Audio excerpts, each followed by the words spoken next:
इस देश को मूर्ख मत बनाओ रूपका जी। अरे मूर्ख आप बना रहे हैं भाटी साहब, आप बेचारी मासूम जनता को बेवकूफ बनाना छोड़ दीजिए। संचालन अलग चीज होता है, बेचना अलग चीज होता है। हम काटेंगे, सीटी हम बजाएंगे। नमस्कार दोस्तों, अगर मैं आपसे पूछूं सबसे ज्यादा आपको मजा किसका मजा लेने में आता है, तो आप शायद बोलेंगे मेरे दुश्मन का।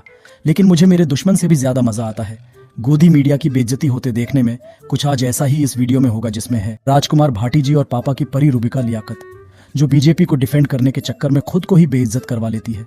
जरा देखिए इस वीडियो में, और कमेंट बॉक्स में बेइज्जती कैसी लगी उसके भी बारे में बताइएगा, और चैनल को भी सब्सक्राइब कर दीजिएगा भाई प्लीज। मोदी जी केवल अरबपतियों के लिए योजना लेके आते हो। हवाई अड्डे बना रहे हो, बस अड्डे भी बना लो, बस अड्डे पे भी ध्यान दे लो। गरीब भूखे मर रहे हैं, गरीबों के पास बस नहीं है चलने के लिए, गरीबों के लिए सड़क नहीं है, गरीबों के लिए कोई नहीं है बनने के। ये एयरपोर्ट बनना ही नहीं चाहिए था। चुप हो जा, 7वीं फेल है ना? मैंने ऐसा कहा क्या रूबिका जी? क्या मैंने ऐसा कहा रूबिका जी? लेकिन ये अरबपतियों के लिए एयरपोर्ट है, हवाई जहाज में गरीब आदमी नहीं चलता है। बात तो सही है। और मोदी जी इसे बेचोगे कब? ये किसके लिए? अडानी को बेचोगे या अंबानी को बेचोगे? किसको बेचोगे इसे? जब आपको बेचना ही है तो जनता का पैसा क्यों लगा रहे हो इसमें? मैं समझ नहीं पा रही। ये एयरपोर्ट बनना ही नहीं चाहिए, सबको साइकिल से चलना चाहिए। हाँ, आप समझ जाएंगी, बहुत अच्छी तरह समझ जाएंगी। मैं समझाता हूँ आपको। जब एयरपोर्ट अडानी अंबानी को चलाने तो अपने पैसे से बनाए, जनता का पैसा इसमें क्यों लगाया जाता है? ये गड़बड़ है बाबा। आप लगा के फिर उन्हें बेच देते हैं, वो फायदा तो नहीं पहुंचा। अडानी आज एशिया का सबसे अमीर आदमी बन गया मोदी जी की नीतियों के चलते। अच्छा बस एक में आप इतना मेरे ज्ञान में वृद्धि कर रहे हैं भाटी साहब, बस इतना बता दीजिए, वो दिल्ली एयरपोर्ट किसने बेचा था? लग रहा है विनोद, ये कैसे बात को घुमाया जाता है। तथाकथित रूप से क्या बेचा, आप बताइए ना। मैंने कहा कि दिल्ली एयरपोर्ट। मोदी जी ने एक भी एयरपोर्ट नहीं बेचा। आप गारंटी दे सकती हैं? आप पत्रकारिता करती हैं या क्या करती हैं? आप ये बताइए। क्या आप पत्रकार होने के नाते आपको जानकारी नहीं है? नहीं, कोई मोदी जी एयरपोर्ट बेच रहे हैं? नहीं जा रहा है सर। क्या लखनऊ एयरपोर्ट पर अडानी एयरपोर्ट नहीं लिखा हुआ है? संचालन की जिम्मेदारी देना और ऐप बेचना दोनों अलग चीजें हैं। अच्छा, ऑटो को किराए पर लेना और ऑटो को बेच देना दोनों डिफरेंट चीजें हैं। मैं थूकता हूँ तेरी सूरत पे। इस देश को मूर्ख मत बनाओ रूबिका जी। शाबाश। मूर्ख आप बना रहे हैं भाटी साहब, आप बेचारी मासूम जनता को बेवकूफ बनाना छोड़ दीजिए। संचालन अलग चीज होता है, बेचना अलग चीज होता है। हम काटेंगे, सीटी हम बजाएंगे, बस कहाँ रुकेगी हम तय करेंगे। लेकिन बस बिकी नहीं है। बस के टायर बिक गए, हॉर्न बिक गया, सीट बिक गई, लेकिन बस नहीं बिकी है। मेरा तो खून खोल जाता। अच्छा एक सेकंड भाटी साहब, एक सेकंड भाटी जी, एक सेकंड सुनिए।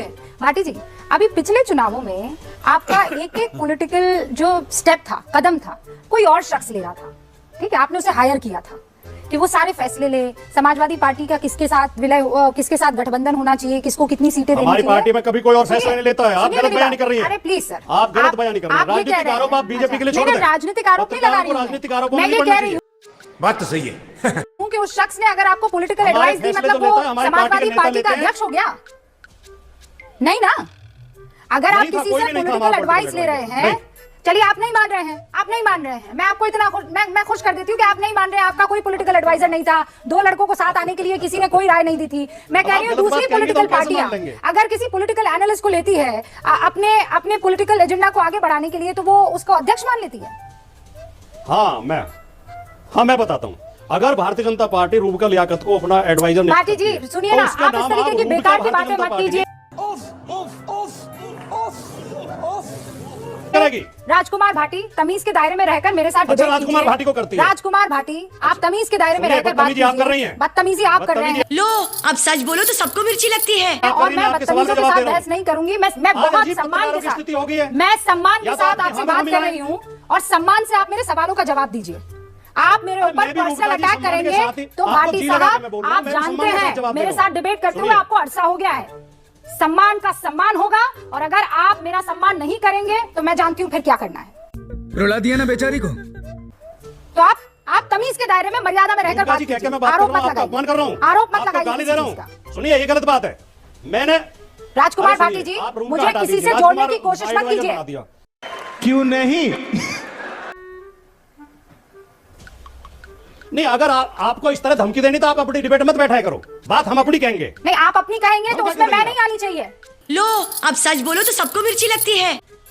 आप अपनी बात कहिए, उसमें रोबे का लियाकत मैंने नहीं कौन आनी सा चाहिए। अपमानजनक शब्द किया है? व्यक्तिगत नहीं होंगे आप, अपनी बात कहिए, मैंने कौन सा रोका नहीं है, शब्द पर मैंने अपनी क्रिएट बात में किया? रोबे का लियाकत को मत लाना। अच्छा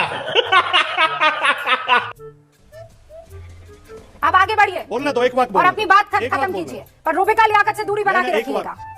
मैं खत्म कर रहा हूं, बिल्कुल मैं खत्म कर रहा हूं। बिल्कुल आपने गलत तरीके से समझा। मैंने एक उदाहरण देकर बताया आपको। आपका नाम की जगह मैं अपना नाम रख देता हूं। हाँ, रखिए अगर अपना नाम। राजकुमार भाटिया मेरा नाम advisor है, नहीं। तो पार्टी के नाम के पहले राजकुमार है। अरे आपको इतना बुरा क्यों लगा? मैं एक उदाहरण दे रहा हूं, आप खुद सवाल मत पूछ रही दीजिए हैं। ना उदाहरण, उस उदाहरण को अपनी जेब में रखिए। चौधरी चरण सिंह हवाई, देखिए इस तरह धमकी की बात मत करिए। आप असभ्यता प्रयोग मत करिए। आप ज्यादा खुदा नहीं है, आप खुदा मत बनने की कोशिश भाटी करिए। जी, मुझे जो कहना था मैं शालीनता कह से मैं चुकी बात हूं। कर रहा हूं। मैं तरीके से अरे आपको धमका क्यों समझा रही हैं चुकी आप? है। क्या क्यों क्या नहीं क्यों धमकाऊंगी? धमका रही हैं आप मुझे? मेरे नाम का इस्तेमाल करेंगे तो मैं आपको अरे नहीं मैं भी समझा धमकाऊंगी। रहा हूं आपको, मैं भी शालीनता से समझा रहा हूं। वाह, मैं भी शालीनता से समझा आप रहा हूं। एक वाह करेंगे, आप मैं हमें तीन वाह धमकाएंगे कर सकती और हम हूं। चुप रहेंगे। हम आपस कोई सेंस है इस बात की? आपस में उलझने के लिए यहाँ पर नहीं आए। ब्रेक करूं मैं उससे मैं पहले कभी मैं चाहती हूँ कि आप अपनी बात मैंने पूरी आपके कर लिए कोई लीजिए। अपमानजनक शब्द प्रयोग नहीं करा। लेकिन आपकी दिक्कत यह है कि आप बीजेपी के खिलाफ सुनना नहीं चाहती। ये बड़ी अच्छी बात कही आप। सुनिए, आपकी मैंने दिक्कत ये नहीं है, अच्छा वो आपकी टिक दिक्कत टिक ये वाला है उदाहरण कि अभी बीजेपी रूबिका के खिलाफ लियाकत आप नहीं तो सुनना कौन दे रहा था? कौन दे रहा था? राजकुमार भाटी जी। शांतनु गुप्ता से जो सवाल पूछ रहा था वो कौन था? मैं हमेशा कहता हूं कि इस देश की हवा को लेकर भी, इसकी वादियों को लेकर, इसके रंग को लेकर आप दुनिया में सर उठाकर चल सकते हैं, लेकिन इस देश की मीडिया के बारे में आप दुनिया के किसी भी देश में सर उठाकर नहीं चल सकते हैं। अपने देश में तो चल ही नहीं सकते हैं, क्योंकि अब जनता को पता है कि गोदी मीडिया कौन है, क्या है। भले उनके मालिक सूट अच्छे पहनते हो।